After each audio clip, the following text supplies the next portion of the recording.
Full circle. How did Odi Odam come to sit at the feet of the wise one, Dervish Rahim? He roused himself one day and thought, as the sun shone in his eyes, "It is more than time that I achieved something." So he looked around for ideas, and his eyes lighted upon a book in the corner of the room. It had been lying there for years, since his late father's time, but he had not paid much attention to it before. This should do for a start, he told himself, for has it not been laid down by the scholars that to do something is better than to do nothing at all? He picked up the book and carried it to the nearby town. In the marketplace, a man came up to him and said, "What special virtue has that book, and what price do you place upon it?" "Why," said Odi Odam, "it was my father's, and that surely means that it is of the greatest worth. Do you not respect the judgment of your own father?" "Of course," said the other man, and he gave Odi all that he had for the book. Odi next saw a man sitting beside a pile of feathers in the street. He had just plucked a fowl and sold it, and the feathers were left over. "What special virtue have your feathers, and what price do you place upon them?" asked Odi.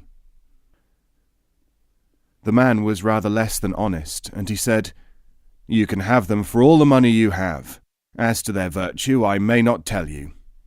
There was a local law against making false claims about merchandise. Odi gave the man everything he had, and took the feathers, thinking, "If they have a secret value, there will be a way to discover it. The most important thing is possession, not information."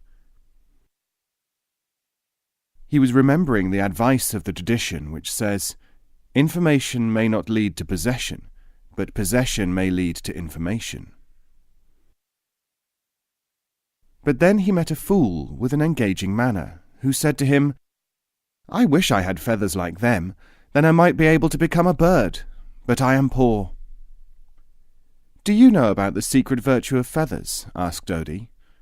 "No," said the fool, and he did not.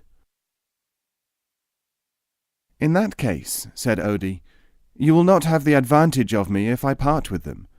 What can you trade, friend?" "What about this book, which a man just threw at me because I annoyed him?" said the fool. Odi saw that it was his father's book. He took it in exchange for the feathers, but he could not read, so he took it to the Dervish Rahim. Dervish Rahim said, "This book is called Never Wander About Exchanging One Thing for Another. If you do, you will be 1 in a million if you get a second chance to make a real start. Whoever is to be wise despises himself. Only the ignorant trust their own judgment." Proverb.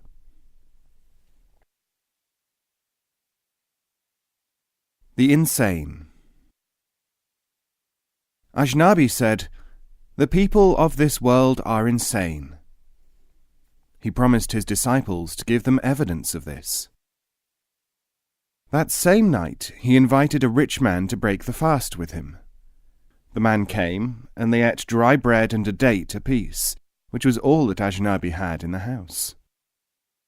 When he returned home, the rich man sent the Sufi a purse containing 10,000 dinars.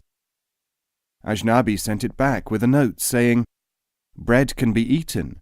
Gold is not useful for anything. People only imagine that it is." Now he called a needy man and sent him to the rich man's house to ask for 10,000 dinars. When the man came back, Ajnabi said, "What did he say?" The needy man said, "Well, he told me that he would not give me anything." Then Ajnabi told his disciples, "The people of this world are assuredly insane. They think that gold is equal to bread, and even exchange one for the other. Then, when they see an honest and necessitous man, they imagine that it is in their own interests not to help him. If these people are sane, as they believe themselves to be, let us all hasten into what they would call insanity." Whoever has taught me one letter has made me his slave. Proverb.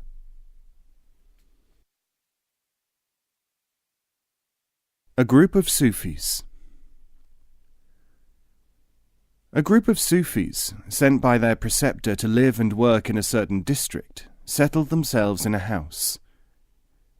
In order to avoid undesirable attention, only the man in charge, the chief deputy, taught in public. The rest of the community outwardly assumed the functions of servants of the household.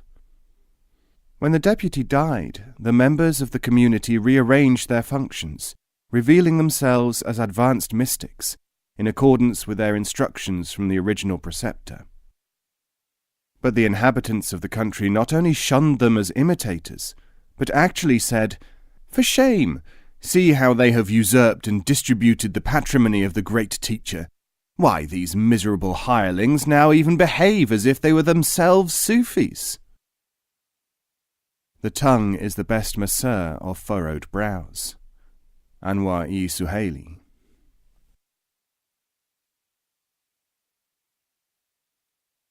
Salik on the road to Kandahar. Salik met a party of men on the highway to Kandahar. Salik was dressed like a tanner, and one of the party, who was greatly respected by them, was wearing the robe of a Sufi. Salik asked him, "What are you?" The man answered, "A Sufi." Salik immediately drew a long knife and advanced towards the man, who showed every sign of fear. "Why are you trembling?" asked Salik. "I fear you may kill me," said the other man. "Will you give me your money if I spare your life?" asked Salik. "Why, yes, indeed," said the other. Salik now addressed the rest of the party. "This man is no Sufi. He is afraid of death and will give money in return for life. A Sufi is one who cannot be manipulated by fear or desire." Make mankind your dwelling place. Hariri. Absent. The Sufi master Halkavi was dared to go into the presence of a certain king and immediately say something negative, a mark of disrespect which would be likely to cost him his life. He accepted the challenge without any hesitation. As soon as he was shown into the throne room, the king, a capricious character, said, "Since you are reputed to be so clever, I order you, for my amusement, to say something which nobody who is present can ever say." Without the slightest pause, the Sufi said, "I am not in your presence." From the beginning. From the beginning, from the age of Adam to the time of kingship, from the powerful, pardon, from the poor, sins. Suhaili.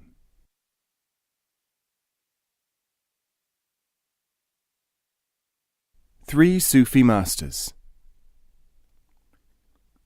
A Sufi sage was sitting among his followers when a newcomer, accustomed to the ways of the court, entered and began to praise the teacher.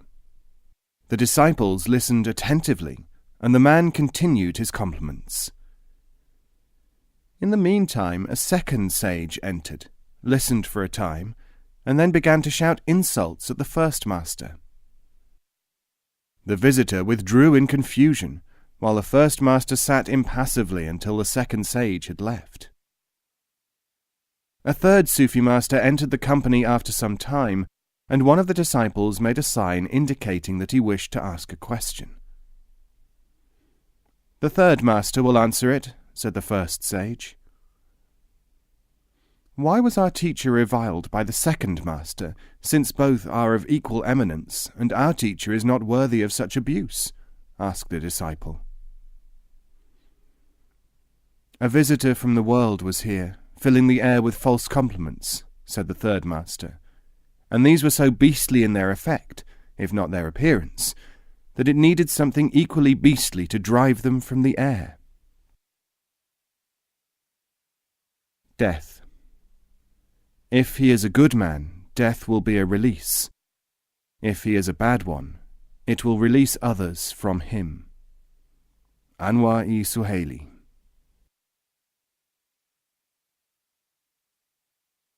Secret knowledge. The Khalifa, or deputy, of a certain Sufi teacher enlisted in the mystical exercises everyone whom he could find. Many who came to hear of this objected, saying, "Is it not repeatedly said by the Sufis that only those who can profit may have the exercises, for otherwise this is not Sufism?" He answered, "It is also said, the profit and loss are assessed at the end of the day's trade, not at the beginning." And he continued to recruit all and sundry. Every day he questioned the followers, asking them if they were serious and sincere. All swore that they were, but he found many disparities between their words and their actions. So he stopped talking to them at all, saying, "I cause you to sin if I ask you to aver something and you lie."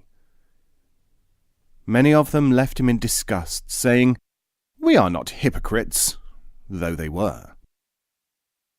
He criticized those who remained, and many more started to drift away.